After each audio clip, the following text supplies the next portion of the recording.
Hello, everyone. My name is Christina Bienhold, and I'm a scientist at the Alfred Wegener Institute for Polar and Marine Research. And this is my first Polar Data Forum, so I've been looking forward to this. My talk is entitled From Locally to Globally FAIRified Metadata Management, Reflections and Outcomes from an Arctic Molecular Observatory. So our main research area lies in the FRAM Strait, which is located between Greenland and Spitsbergen. And this is where the AVI has been operating a long-term observatory for the past 20 years. And as part of the FRAM Helmholtz infrastructure program, over the past 4 to 5 years, we've established a molecular observatory which produces omic and meta-omic data in order to evaluate spatial and long-term community dynamics in the context of environmental changes. So this is the scientific background, basically. And in the next slide, I'm going to show an overview of how we get from locally to globally FAIRified biomolecular metadata management within the framework of our project. So our local solution centers around a relational database system, which is currently hosted in Microsoft Access and has been developed as part of the FRAM Molecular Observatory. It holds a variety of locally relevant metadata, including metadata about sampling, sample processing, and so on. At the same time, it links out to code, method stores, as well as provenance metadata, and links to other AVI data information systems, such as the Pangaea World Data Center that holds a lot of relevant biogeochemical data from the samples that we also analyze. At the same time, we comply with international standards, which enables us to export subsets of our metadata complying with those international standards, the most important being the Genomic Standards Consortium MIX-S standard, which is short for minimum information about any sequence.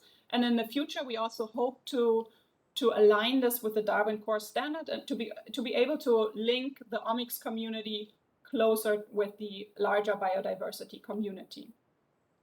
And by that, we can then submit our data to international sequence databases, such as the European Nucleotide Archive, which is part of the larger International Nucleotide Sequence Database Collaboration, INSDC, and in the future then hopefully also link with the Ocean Biodiversity Information System.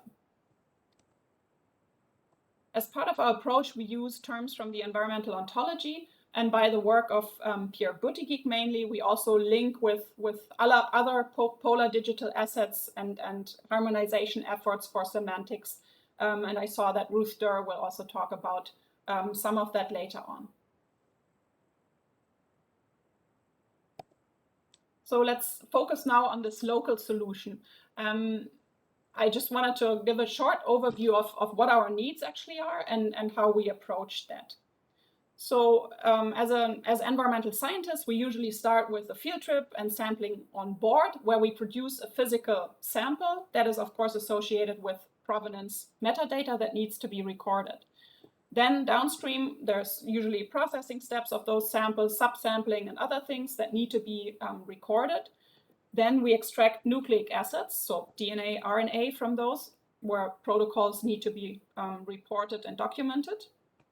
The same is true for the actual sequencing step, which then produces the actual data that we're talking about, which are sequence data files in FASTQ format. They are archived locally, but then of course also submitted to international sequence repositories, which are the ones that I've mentioned before.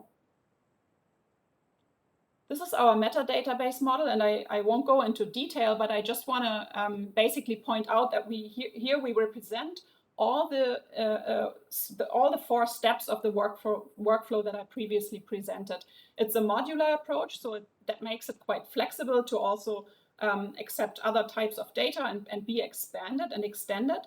And then I also just want to highlight here that we have relevant metadata that links to the Pangaea World Data Center. We use ENVO terms to promote global interoperability, as well as align with international standards, such as the ones from the Genomic Standards Consortium.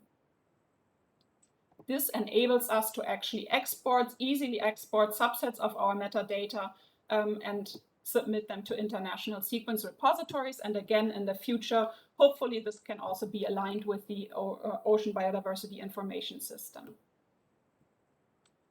So as a short summary and outlook, with our approach, we're able to persistently and coherently link local sequence data files and their metadata to global data systems using community standards.